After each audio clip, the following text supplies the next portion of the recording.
Molto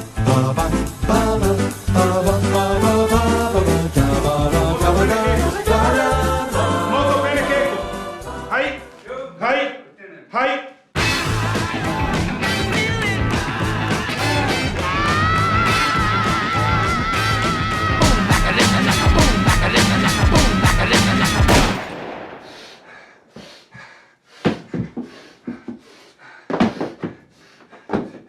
Hey, you! Don't know much about history. Doc may not be a do-gooder, but he's done good. But I do know that I love you.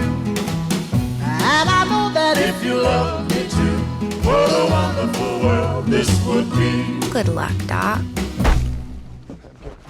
What a wonderful world this would be. Coming just in time Hello, for I'm Christmas. Thomas Carruthers. We live in Back to the Future, David. This is the final episode we're recording, but we still have Phantom Thread and Licorice Pizza left to do.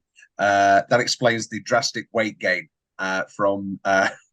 You know what's really funny?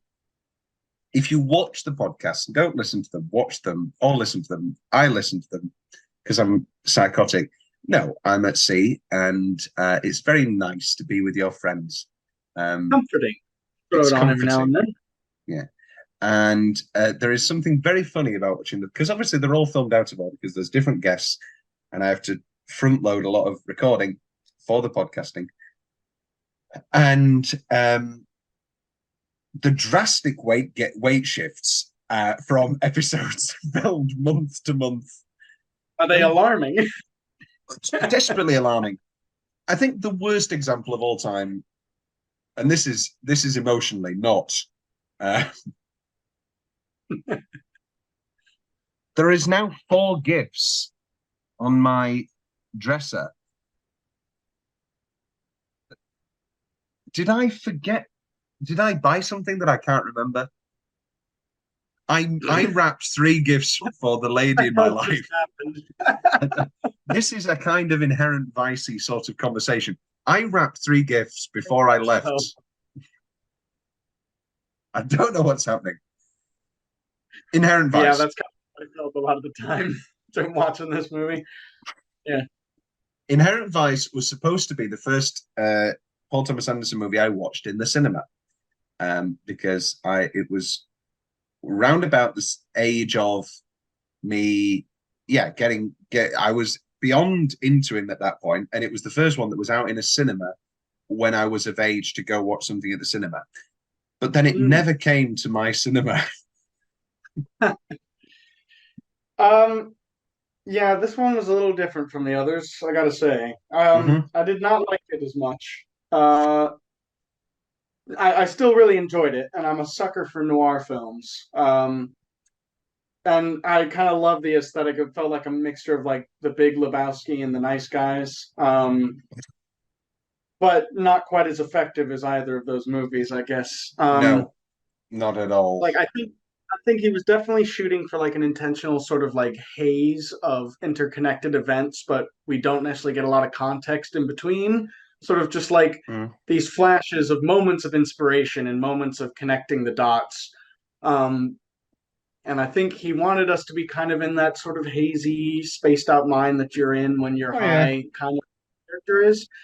But the effect was that by the time he got to the end and he was killing those 2 guys, I vaguely knew who the Nazi was, and I had no idea who the other dude was or why I should care that I shot him. I think I want to get to the heart of something, and I don't quite know how to get to it. I think there's 2 huge influences here. I mean, obviously, it's a book from the 70s, so influences are kind of retro, like in reverse. But it's... Looking at this and Big Lebowski is so very obvious. You've got a spaced out, zoned out, super high, but secretly very intelligent guy wandering through a collection of completely fantastical but kind of realistic, super funny, super dark characters in a mystery that doesn't make sense, even if you really, really, really, really try. Yeah. But Big Lebowski is endlessly satisfying, rewards rewatchers. I could watch it monthly. Inherent Vice is my least watched Paul Thomas Anderson movie. It's definitely my least favorite. I just find it to be a relentlessly, overall, unsatisfying movie, even if its bursts and its highs are as high as any other madcap Anderson moment. Yeah, with every other movie that I've watched of his, I sort of have like a moment, usually generally about half an hour in, where at first I'm sort of like, oh, this isn't going to hook me. I know exactly where this is going. And like I get it. And then something changes and it hooks me, and then I'm like drawn in for the rest of the film. I never got that with this. There were moments that I was like, oh, that was clever or that was cool. And I genuinely enjoyed like the characters and stuff. And I found the main character very funny and relatable. But like I was never like drawn in or felt like I needed to watch and see what was going to happen next. It sort of felt a little too meandering and disconnected. And yeah, it just didn't do it for me. Yeah, like, I mean, again, it has those hallmarks of Big Lebowski. I mean, Martin Short's Dr. Blotnot, what is it? It was fantastic. Dr. Blatnoid, who's the dentist the dentist at the head of the Golden Fang, who has an underage is involved somehow. Yeah, it has an underage woman. As an underage woman is snorting who we just some sort of Austrian speed that he's managed to solicit. And the Aryan Brotherhood and the Black Panthers are involved somehow, as well as his ex that he hasn't gotten over. It's got a lot of really good and interesting elements, but I think the sort of, I guess, stylistic choice in a way of making it so that the movie itself was kind of as hazy and confusing as our character feels, it makes the movie itself less effective. Where like Big Lebowski, we get those same kind of like random bits of absurdist stuff that happens, like there's an entire sequence of bowling pins, while he's knocked out.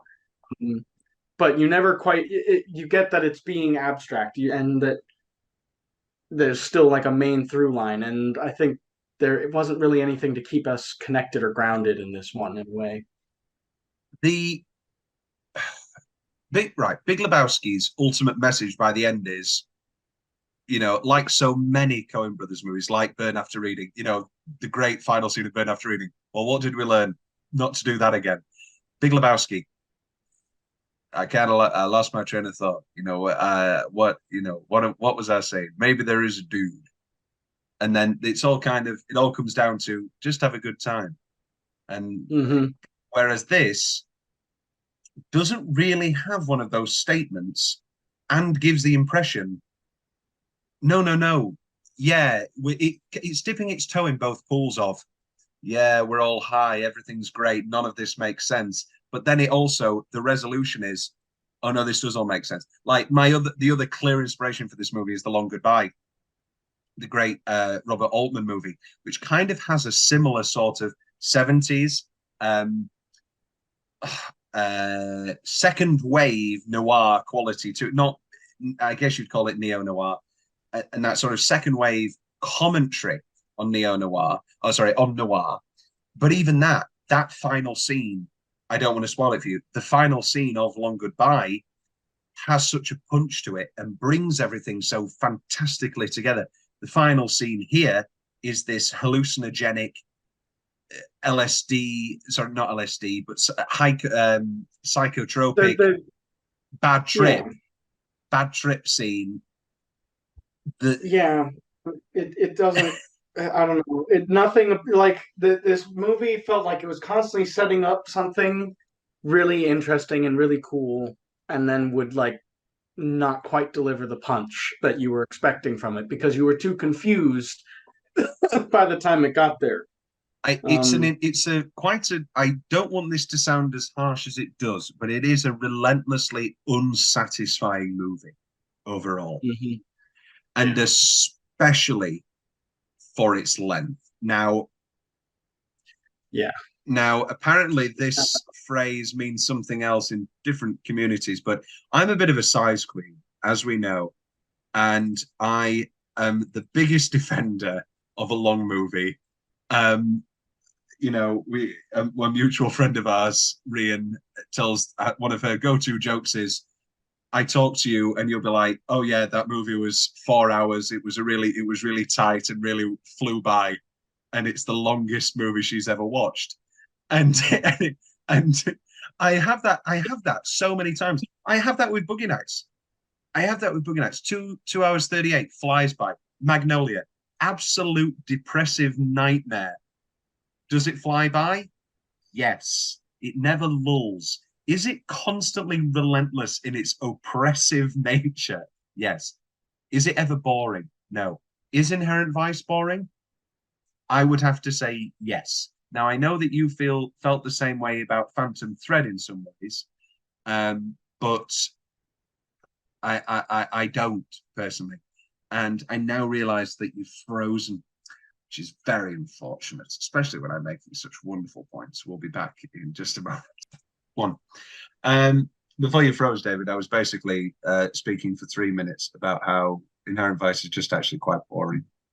Yeah, no, I caught that, and then I was speaking for roughly 3 minutes about how I thought something that this movie lacked, which I would say films like The Big Lebowski managed to have, is that in The Big Lebowski, even though I don't necessarily understand what's happening with the mystery, I feel like I always understand the main character's stakes in each scene. I understand what he wants or what he doesn't want to have happen, or sort of I'm connected to this main character and his goals in each scene, even if I don't necessarily understand how they all connect.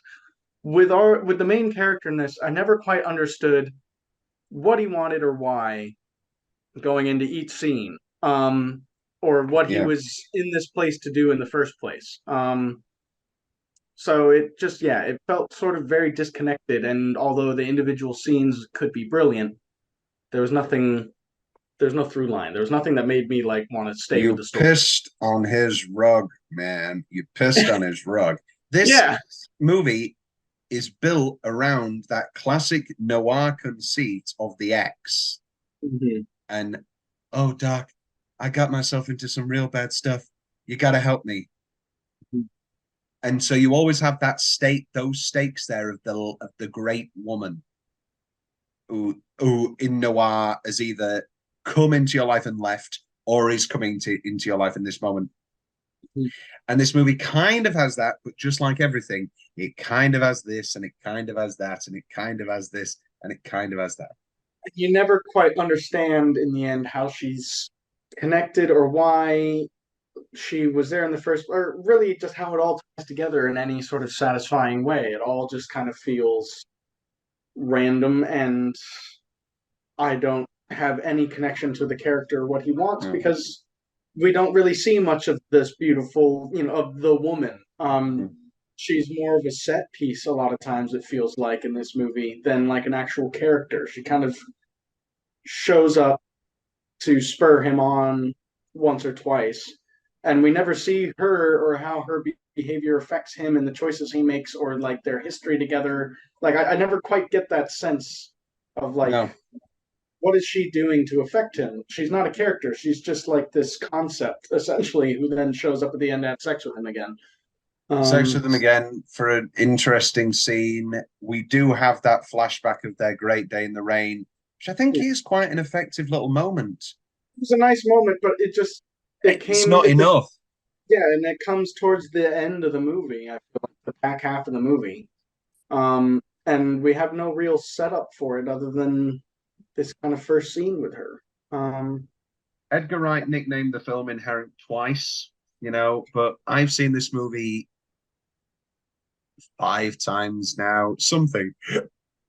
And every time I have the exact same experience. I sit down, I zone out everything, I turn my phone off, I do what this movie wants. I have never second screened on this movie ever, because I make the intentional decision to sit down and focus and really try to figure it out and get my hands on it and love it. But I never do. And it slips through my fingers every time. And around the hour mark, around the hour and a half mark, it just loses me. Yeah. and you have no interest. I have no interest in wanting to fulfill. And this is my favorite director, if not second favorite director, if not third. Like, and I mean, you can hear it in my voice. Let's have some more, about the confusion. Joaquin Phoenix decided midway through his second reading of the novel that he didn't want to understand too much of the book, so that he could better depict the confusion that Doc himself was mired in. Later, when Paul Thomas Anderson began to condense characters and reassign dialogue to other characters in the screenplay and during shooting, Phoenix became even more confused and began to suspect that certain characters may secretly now be members of the Golden Fang in Anderson's version of the film. When he would ask his director about these suspicions, Anderson would reply, "I don't know, man. You're just going to have to figure it out." And I've lost David again. Back to it. Let's talk about where this sits in the Anderson canon, because this is the first, and as of recording, the only Anderson film adapted from a narrative work. Obviously, There Will Be Blood is adapted from the largely non-fiction book Oil by Upton Sinclair, but the character of Daniel Plainview is an amalgamation, and that's more of a historical adaptation. This is pure adaptation. It's Thomas Pynchon. It's the first screen adaptation of Pynchon. Anderson is a huge fan of Thomas Pynchon and said, as a fan, if someone was going to fuck it up, I wanted me to fuck it up. And so, again, we're dealing with other dangerous territory here of fans adapting work that they love. Well, I think it's a bad sign that Joaquin Phoenix, as the principal character, was confused on aspects of the story and character right up until the moment of filming. I can understand. It seems like they really leaned very heavily into the stylistic choice of like the haze of drug use and the confusion of this main character. But if that main character is supposed to be our audience, like surrogate, if they're the person who we're supposed to kind of see the story through, and they're seeing the story from a place of utter confusion, we're kind of not getting any of it. I feel like in The Big Lebowski, we get that he is seeing things through a haze, but we aren't at any point. I feel like the story is very clearly like sort of laid out in front of you while you're watching it, even though the main character is stumbling through a haze. Whereas this feels like they made the movie itself confusing, as if we were in the head of Joaquin Phoenix and the head of like Doc. And it means that, as an audience, now we can't engage because we're just as confused as the actor playing the main character was. So.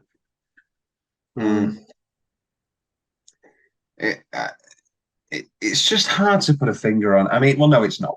We've explained, I feel, quite directly why we feel the way we do. Being very harsh. But it's true. No, I do think it is probably. It's definitely my least favorite. I mean, is this your least favorite? I mean, yeah. Obviously, we've got I'd say the podcast coming up about Phantom Thread and Licorice Pizza, so people don't know what you think more thoroughly. But in general, is this your least favorite? I mean, yeah, I would say as a movie, it's the weakest. I'd say I enjoyed the main character the most. Like, I really enjoyed watching Phoenix's performance and sort of how this character navigated the world and interacted. Like, I loved the relationships that I was seeing on screen and watching like this character kind of bumble his way through them. It's just that I didn't understand the stakes of any of them or where they were going. They just became amusing encounters as opposed to like meaningful scenes, essentially. So I'd say a character I really liked, a story that I just couldn't follow, really. Yeah. Well, let's get into the body of the film.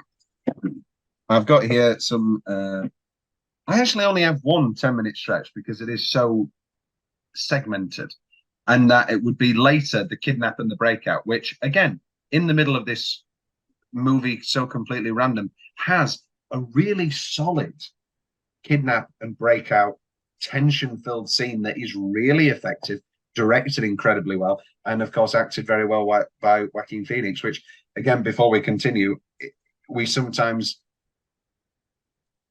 underrate or forget the fact that he probably is one of our greatest living actors. Yeah, he's fantastic every time. And he brings something different to each character, even when they might have things in common. I mean, just comparing this to Freddie Quill from The Yeah, Master. yeah, that's the one I was thinking of. Is Just two erratic, absolute, yeah. two erratic lost souls, in a sort of scummy underworld of life, but played completely differently, and very effectively both times. Yeah. Do you have I any guess it's other? Yeah, sorry, go on. any other favorite stretches? I'd have to say, Yeah. maybe his meeting with Mickey finally in the rehab center.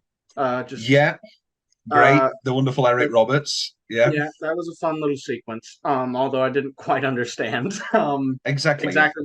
I caught up as the scene was going. I was like, "Oh, this is the Mm. girl's other fling."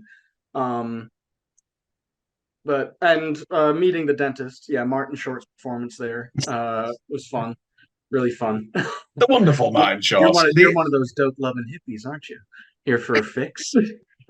I love, love, love Marty Short. I adore Marty Short. I thought he was Everything he fantastic does. in the Canada exhibition in Epcot. One of his best performances. What a man. What is your favorite Martin Short thing other than that? I was gonna say, Are you a Santa Claus 3 kind of guy? Jesus Christ. No. I'm not even a fan Santa Claus 1 kind of guy. Oh, David. I'm I completely sorry. agree. No, I completely agree. Don't worry, David. Um, is there something about for you the oh, what was I going to say? I've completely forgotten what I was going to say. Martin Short, that was it. Oh no, I know. I was going to talk about Martin Short. I want to talk about Martin Short. Just how I can't tell if you're doing a bit because this is what the movie was like. no, I'm just trying to genuinely remember. lost your train of thought. I lost my train of thought. But my favorite Martin Short movie is the playlist of in my watch later that I make every year or so of Martin Short's award speeches about Steve Martin. I was going to say several of your the award speeches you've shown me for Martin Short have been fantastic. I'm here today to celebrate my good friend Steve Bashir Al-Assad Martin. Is just an old timer. When I think of Steve, and it's not often, but when I do, how many times have you heard me recycle those jokes, David? And I can get away with it because nobody knows. Martin Short and Norm Macdonald, your go-tos. Take them again. Roll them back. Recycle those over and over. Yeah. Okay. Tom's weirdly specific favorite. Oh, sorry. Go on. Go. I don't know if it was a favorite specific. Oh yes. When Bigfoot bursts in at the end of the movie, genuinely thought we could have ended it with Bigfoot leaving the room because that ended up being the only real relationship I cared about because it was the only one that I saw consistently throughout the movie was how are like Bigfoot and Doc going to end things? Are they going to be like friends turned, enemies turned friends turns lovers? Or like, I wanted to see how they turned out. Yeah. And I think you genuinely could have ended it with Bigfoot walking out of the room. Ultimate what the fuck moment. And you could have cut the credits right there because it's not like anything else gives us great satisfaction beyond that. We've already seen how the woman is going to work out. Essentially, this doesn't mean we're back together, and that could have been it right there. Like he solved the mystery. She's gotten what she wanted from him. Owen Wilson's back with Jenna Malone. Owen Wilson. Like at first I saw Owen Wilson, I thought, oh, maybe this will be his chance to like play somebody else. But once again, he was the clueless. Yeah.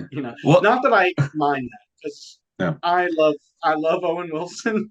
Funnily enough, I like this. The pitch of Inherent Vice suggests that Owen Wilson could play a different role, but what Inherent Vice presupposes is maybe not. I've got some. We just had him do the same thing again. I've got some. Looking like she swore she'd never look. What do you think of Anna Newsom? Is it Anna Newsom? Joanna to her friends. Joanna Newsom as the fourth wall narrator figure in this, who isn't in the book. It took me a minute to figure out that voice wasn't the girl that was kind of setting them up with the Ouija board. It took me a while to realize that it wasn't like her narrating his life, that this was sort of his internal monologue. Yeah. Noir sort of thing. Once I realized that was a great performance. Like I really enjoyed the voiceovers. Thought they were captivating, and I was able to listen to them. They provided some nice context where oftentimes it was lacking.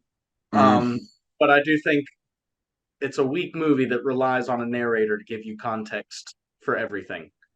And when it's the only that's like I felt like we were never getting a lot of scenes that, like, even if it was just like a quick flashback like you see in some movies where like Once Upon a Time in Hollywood comes to mind, where we don't really necessarily need to get a full backstory. We could just see like a cut flashback to like somebody giving a one-liner like, "Ah, shit," or "makes sense," or like something like that.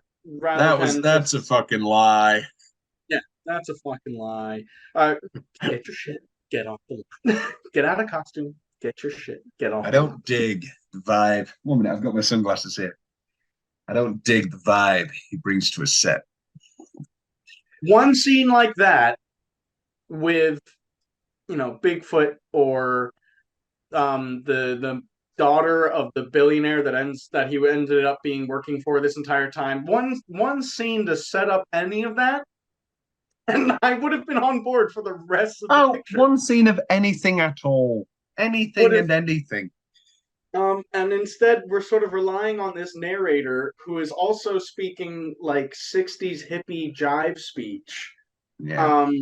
And using slang that, was outdated 10 years ago, 20 years ago, let alone like now. Nothing that, like, sometimes I found it so much use of like the slang to really root us in the 70s that I couldn't understand what was happening because I didn't know what the fuck they were talking about. Oh yeah. And the narrator did this sometimes. So the narrator is the only thing providing context, and sometimes I don't know what the hell the narrator is talking about. And also, let's also cut the bullshit on this on another matter. They end up often providing context on things we already know. We know that he's in love with, Yeah. We end up, we learn of things that we've already figured out, and it is.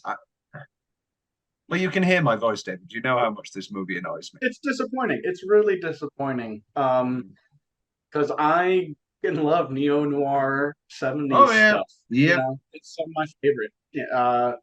Once Upon a Time in Hollywood, Bad Times at the El Royale, which I wouldn't necessarily say is like neo-noir, but similar vibe, I guess. Did I tell you about the day? Did I tell you about the day, David? I had an argument with my ex, and I went and watched Star Is Born and cried. Then watched First Man and cried. Then watched Bad Times at the El Royale, and I was like, "Oh, it's okay. This one's going to be fun." And then they started talking about Jeff Bridges' dementia, and it was like a bad week for my granddad and his dementia. And I was like, "Fucking hell, give me a break!" Got a triple gut punch for the day. Yeah. Just like, man. Like, again, First Man should not have made me cry. Was I crying during the takeoff and during? No, I mean the. Have you watched First sobbing, Man? Actually, I think the word is sobbing. Yeah. Have you watched First Man? It's excellent, David. Might be it's not my favorite David Chazelle movie, but it is Apollo 13. Great movie. A couple more before we take our first break. Nice phrase of real estate. Oh yeah, the noir phraseology of that is so often used of. He was a real estate big shot. I don't think I've ever heard that phrase outside of noir movies, and I like it a lot. It's a good one. Title card on the slam of Vitamin C by Can. Great opening. And every single time I fall for it and go, is this going to be the time I love this movie? Is this going to be the time I fucking love this movie? This music's great. It's a movie made of brilliant moments that don't manage to ever live up to anything more than being brilliant moments. Yeah. Because you can, obviously he's an amazing director. The shots are amazing. The characters are cool and interesting to like watch. There at times is a lot of tension and really cool stuff happening from scene to scene, and interesting conversations happen, but it's just not quite a complete package. Yeah. Brolin's advert with his big afro. Love Brolin. I love every moment of Brolin in this movie. It was honestly. great. It was great. He could have He just is the made big this winner. movie all Josh Brolin shots. Here's one. Brolin's fucking fingers. Yeah. Fucking ing. Yeah, just excellent. Brolin's on legendary form here.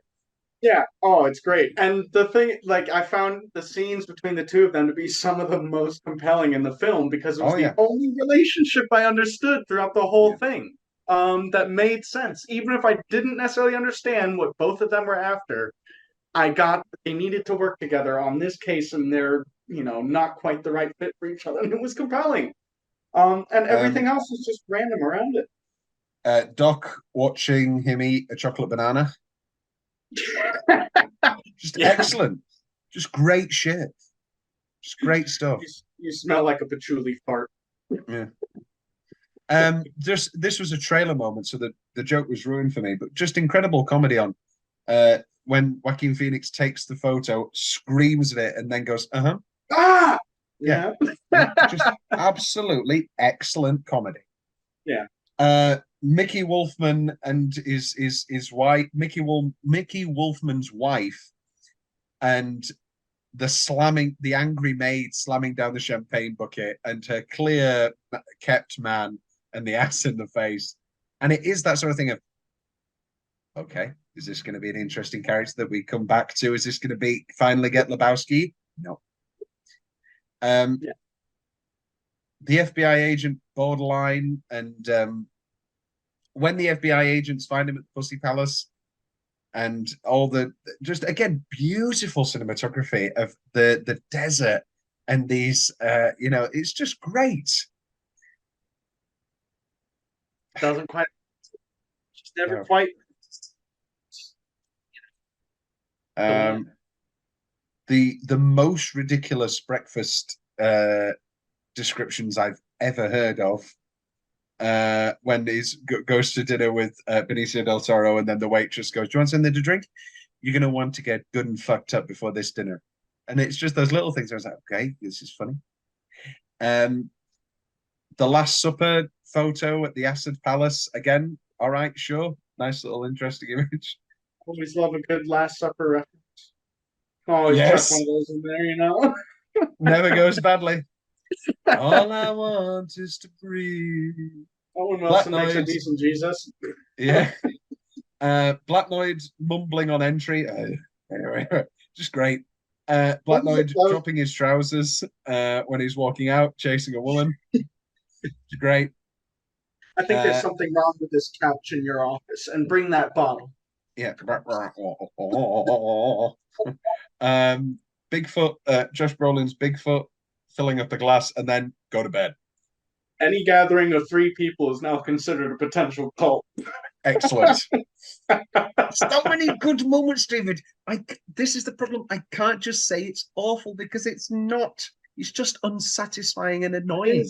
It's and part of me wonders if that's intentional. Oh, it's completely intentional, and that isn't actually satisfying. Intentional unsatisfaction. I don't like edging, David. I should tell you now. I have no interest. Tell Paul to finish the goddamn job. Yeah. What else we got? We got Jefferson Mays miming along with the anti-Soviet movie, and it's like, get that, comrade. It's just funny. And then again, even if it is an absolute what the fuck ending, what the fuck scene, even though it's not the ending, and it doesn't work for me in an actual payoff kind of way, the psychedelic imagery of Josh Brolin eating a joint joint tray, and munching down all the weed is a great image and is really interesting. I was hooked for that whole scene. Loved Yeah. just the kicking down of the door and the Oh yeah. crushing of the glass intentionally as he sits down. Um, Give me Give me this. Yeah. Before we take our first break, David, do you have a favorite building or set? I would say the Fang building. It's actually kind of works. Yeah, And the it's Fang building was pretty cool to look at. And I also enjoyed the boat, the yacht, because I'm a sucker for. I love Not the that we were sea. ever on it. I just like looking at it. Yeah, it's a good boat. It's a good boat. And before we take our first break, I want you to know, David, that I now realized that I did buy 4 presents. Thank God. I know. I realized halfway through this. Always in Right. suspense. We'll be back. We've got to talk about the best single minute, the soundtrack of the movie, some best lines, a few fun facts. And maybe that's it, because Tom's big question, I don't know. Does it make sense? No. Who's the Golden Fang? I don't give a shit. Like, this is the thing for me. Overall, it's not a movie where I care. I don't want to have a conversation with you, David, for 10 minutes about the Golden Fang. Maybe that's bad podcasting, but it's true. I just don't. And that's the greatest failure of this movie. You're goddamn right. We're going to take our first break and our only break. We're not doing more than an hour on this. We'll see you. We'll see you very shortly. One. Okay, let's do soundtrack corner. Okay, best use of a song. I have Vitamin C by Can, that electric opening song that really does get you in and you go, great, this is going to be great. And on a rewatch, this is going to be the time I love this movie. I'm terrible about noticing music.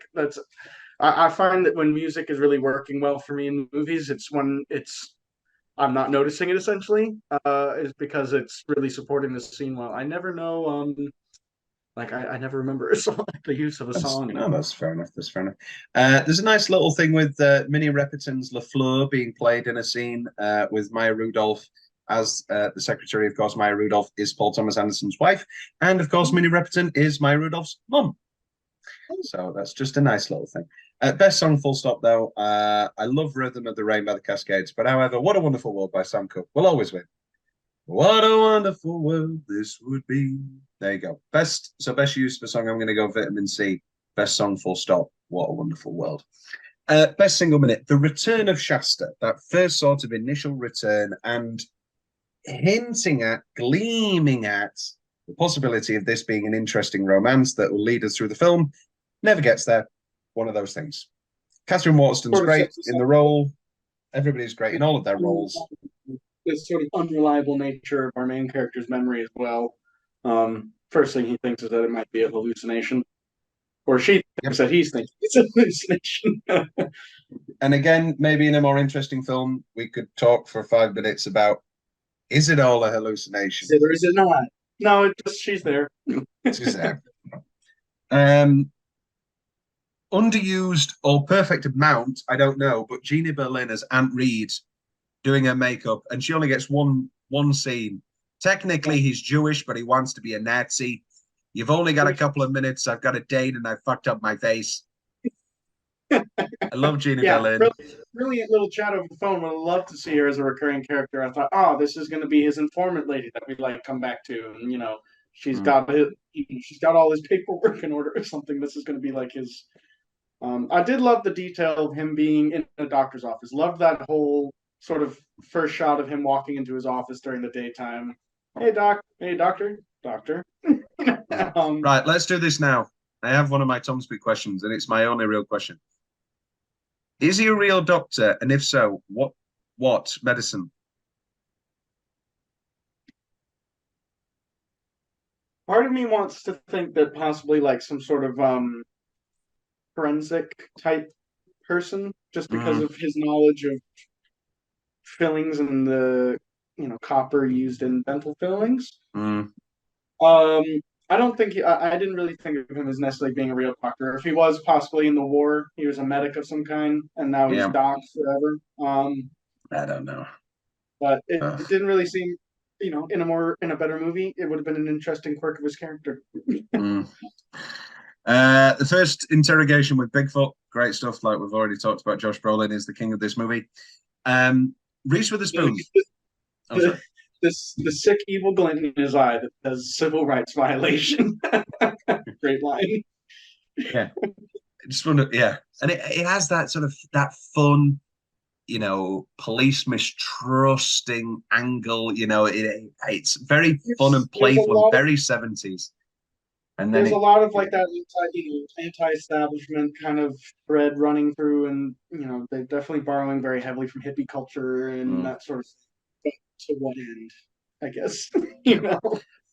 Reese Witherspoon, who shows up for a few scenes, an ex of Doc, who just is so uptight and proper, and then loves to sleep with this dirty hippie. You can bring your soap and wash my feet. Ew. But I could bring you a pizza. Yeah, there you go. Great stuff.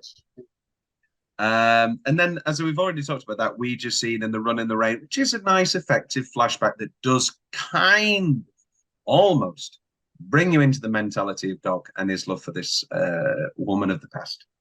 It would have been great to see, like, after their first meeting or something, maybe flashes of it, and then we get those. Yeah. Again, it came too late, and there was too little of the woman beforehand. You didn't really understand or care, I guess, by that point.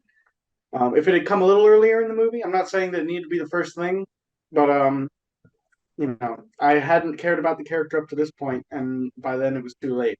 I was already invested in Josh Brolin. You got it. I don't have any other best single minutes, I'm afraid. Do you have any nominations? Anything that pops to mind? No. Just watching Josh Brolin eat that chocolate-covered banana in the car. It's the best moment in the film by far. What's the change? I have empty because I don't actually have any specific changes, just the general sort of stuff that we've already talked about. I guess, yeah, the changes, just drop in a couple of flashback scenes to give us a taste more of context rather than giving it all to us through this narrator who's kind of like this. Floaty as our lead. This narrator that doesn't seem to be tied to anything and just kind of pops up randomly to explain stuff that sometimes you didn't know about. Most of the time you already caught up, and understood or is obvious. Just maybe move that moment in the rain scene back to the beginning of the movie somewhere, like earlier on, so that we understand from the get-go, this guy's stakes are the woman from that memory. Something to like make us care about her more. In a way, she felt like a MacGuffin, in that the character cared about her. Well, even the tagline of the film, "Love usually leads to trouble." Great tagline. Is he in love with this Shasta? Do we feel a love there, or is it just a little bit of a crush on an ex? Yeah, it doesn't feel like love. It doesn't feel like love is leading through this journey. And halfway through the movie, I thought that the woman that shows up in the doctor's office, who takes a hit off of the laughing gas mask, who he runs back into the room to spray himself down with deodorant or something after she leaves, I thought, oh, okay, this is the twist. He's not going for the old woman. This is the new woman coming into his life. That's how this is going to be the noir angle on it, is that like she's going to be the thing that gives him purpose and he gets his life together. Never shows up again. No. There's no second thoughts. There's no second shoe, dropping in this. Yeah. It's a lot of really interesting characters who get set up as though they're going to become important or relevant, and you're constantly sort of punished for thinking that in a way. And I think it does like make you disengage a little bit, because it sort of becomes, well, none of these people matter, and this guy's just going to kind of bumble his way through anyways, and I don't really need to care who it is that he talks to or why, because they're only going to be in it for this one scene, sort of thing. And they're setting up the context somehow for the next random person that he's going to run into once. Yeah, no. Best lines, though. Again, though, some great lines. Are you a cop? I just mean if you were a cop, you'd be available for our Pussy Eater special. What about a PI? Yeah. And as you already said, any gathering of 3 or more people is now being considered a cult. Just that great paranoia of the era. Really great satire. Mm-hmm. It's not groovy to be insane. Japonica here was institutionalized for its great line. I can hear your pants growing. Institutionalized the drug front rehabilitation center. I have been referred to many times by the New York Times as a Renaissance detective. Looking good, Bigfoot. Yeah. And then my final one is Crocker Fenway, the father of the daughter. How about when he forced my little girl to listen to the original cast albums of Broadway musicals while he had his way with her, or the tastelessness of the decor of resort hotel rooms he took her to during endo-dentist conventions, the wallpaper, the lamps. Perfect line of dialogue that I wish I could write. But the man who up until recently was corrupting my daughter. Yeah. Which leads the Broadway musicals angle now makes me understand why you cast Martin Short, a lover of musicals. Love Martin Short in the car when they're first getting pulled over. Oh, fuck, we are so fuck, oh my God. Just freaking out. Right. Plays it fucking pitch perfect. So much greatness. So much greatness. Oh, it's incredibly annoying, David. You'll watch it again. I will. I'm a fool. I'm a fool. One of those. Such a sweet, sweet fool. You'll go back to her. This movie is just like his love. Yeah. And then I want to watch Phantom Thread. Few fun facts. Okay. Joaquin Phoenix is excellent. We all know Joaquin Phoenix is excellent. And he's excellent as Doc. This film was originally designed for Robert Downey Jr. David Whiting, 3, 2, 1. Better movie or not? Yeah, probably. Better? Well, yeah. No, actually, I don't think it would have mattered. No. I don't think it really would have mattered who was playing Doc. The story was the problem. Oh, yeah. I think, yeah. I would have liked... I mean, we can get very depressing. I would love to see Robert Downey Jr.'s Doc. Don't get me wrong. I just don't think it would be something that would so monumentally change the problems with this movie. I think they run deeper than who's the guy playing the lead, you know. I remember watching Endgame, and I wanted to be the guy cheering when he died, because that way he'd be back into independent movies. No. Did you watch Endgame in a theater with clapping, David, or was it in the theater? There was some clapping, I recall. Yeah. I really think Marvel should have just called it quits there. I remember David, watching Endgame and thinking, "There's nowhere they can go after this that I'm interested in." And I was like, "Oh, we were right." well. But David, how cool is it that Tobey Maguire is in a movie again and is also in the same scene as Andrew Garfield again? Why don't they do a Multiverse of Madness about Paul Thomas Anderson movies? Right to Paul Thomas Anderson. Tell him it's an untapped market. I just want to see 10 minutes of Daniel Plainview meeting Reynolds Woodcock. That's all I want. I just want 10 minutes. It can be a bonus feature. Who do you think is going to walk out of there getting the worst tongue lashing? You know? It depends how he's dressed. If he's dressed like he is at the end of the film, you're wearing a cardigan that doesn't quite match. I'm wearing what I want to wear. You sniveling boy with your fashion and your frivolity. Here's your next podcast idea. What happens if those two watch all the Paul Thomas Anderson movies in order? Very long and incredibly had to be well rehearsed. The character of Solange appears as a supporting character in the novel, and although she does give helpful advice to Doc, she's not the narrator. While writing the screenplay, Paul Thomas Anderson decided the film needed a female voice and tailored it specifically for his friend Joanna Newsom. The character also fulfilled Anderson's desire to preserve Thomas Pynchon's prose, which is nearly identical to Solange's narration. Why not just give a female voice to the Shasta character? Why make a lot of choices that were made in this movie, I guess. Yeah. According to writer and director Paul Thomas Anderson, Joaquin Phoenix and Reese Witherspoon, who of course worked together on Walk the Line together as Johnny and June Cash, have their own language and shorthand with each other. While their natural rapport helped to show the chemistry between their characters, this led to Anderson having to constantly remind them to stop chatting so that they could film. That's nice. It's quite nice. You don't think of those as like the best of, like, I don't know why we don't think of them in such a way, but like they had a great time on What the Line. I guess I just never think of Reese Witherspoon and Joaquin Phoenix in the same thought, you know? Yeah. It was sort of jarring to see her show up in the movie, actually. Yeah. As well as what's the name of the woman playing the receptionist? Maya Rudolph. Yes, even though she's been in several of his movies, I always find it startling to see her again.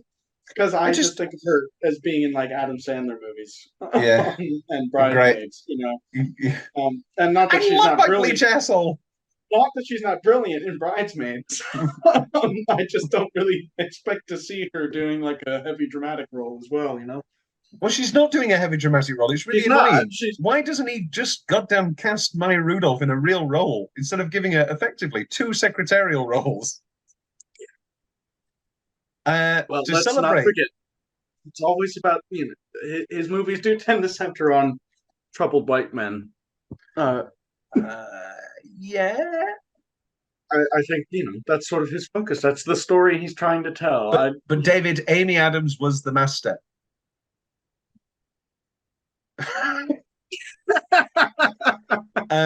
David, this is something that I know that you would enjoy in any way, shape, or form, so I don't know why I'm mentioning this. But to celebrate the premiere of the film, the Alamo Drafthouse Theater in Denver, Colorado, organized a party bus tour where, see where I'm going? Where attendees were encouraged to smoke as much marijuana as they saw fit. Paul Thomas Anderson was present on the bus, but amicably declined to partake in the weed.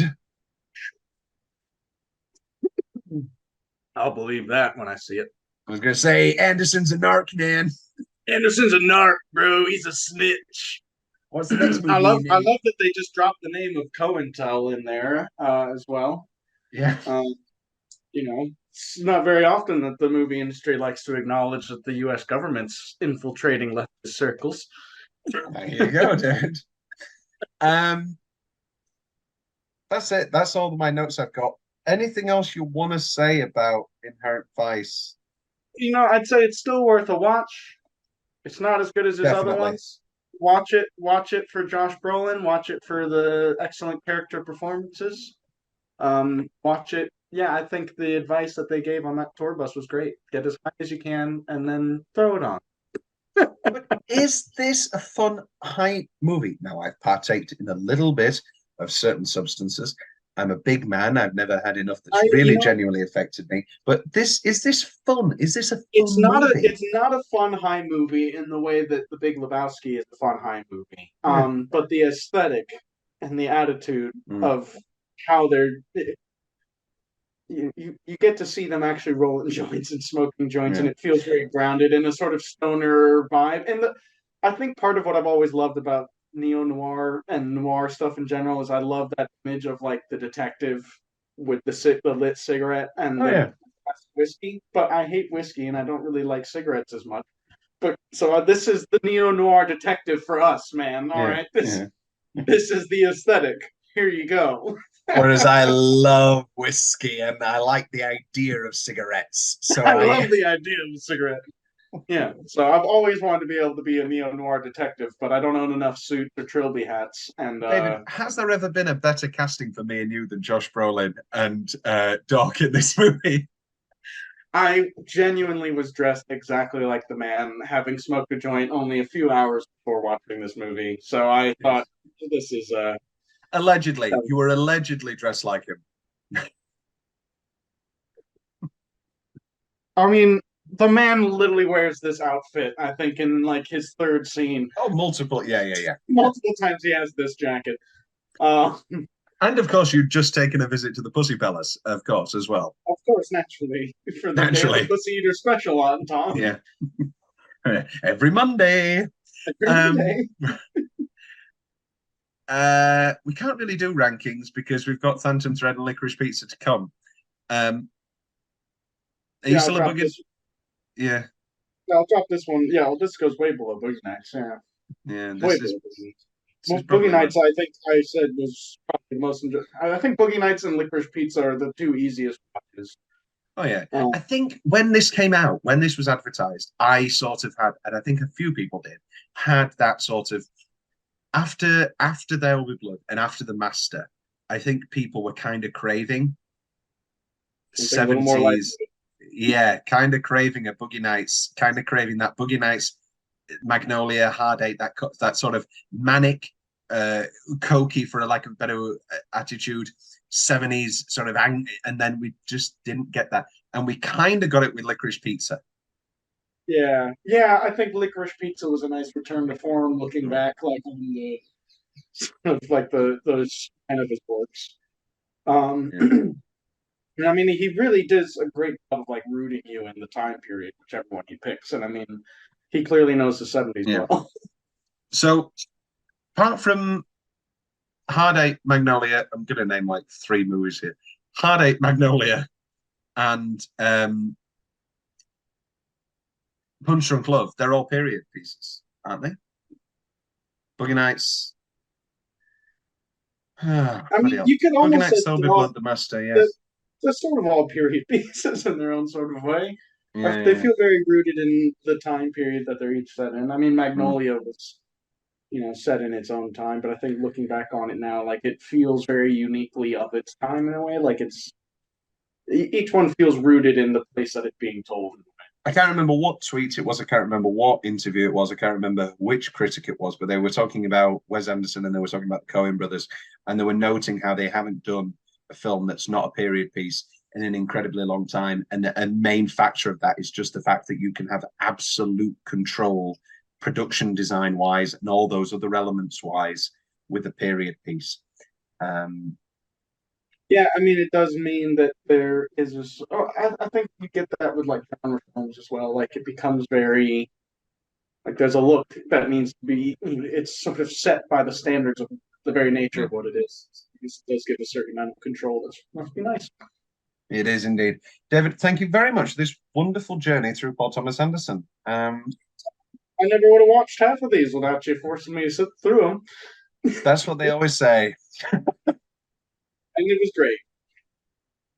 It is great. Now you've got 3 more movies to rewatch in life. Woo! Woohoo! You can.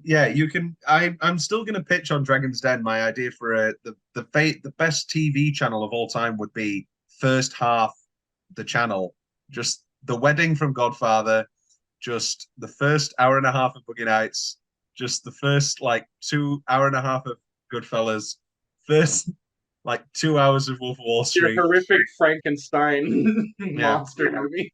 Just no falls; they just all fade to black, and it would just be the best channel in the world. I would just keep it on all day in the background, like all the nice scenes in Jaws, like when they're on the boat just hanging out, just having a nice time. Yeah, I was really hoping Quint would make it out of that one. Yeah, well, on first half channel he does. I'd back it. I'll invest. I think it's time. Copyright, we're fucked. Yeah, well, we wouldn't be able to monetize it for shit. Yeah.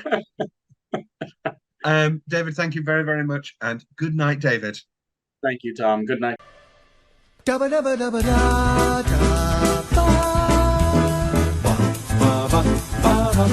ba ba ba ba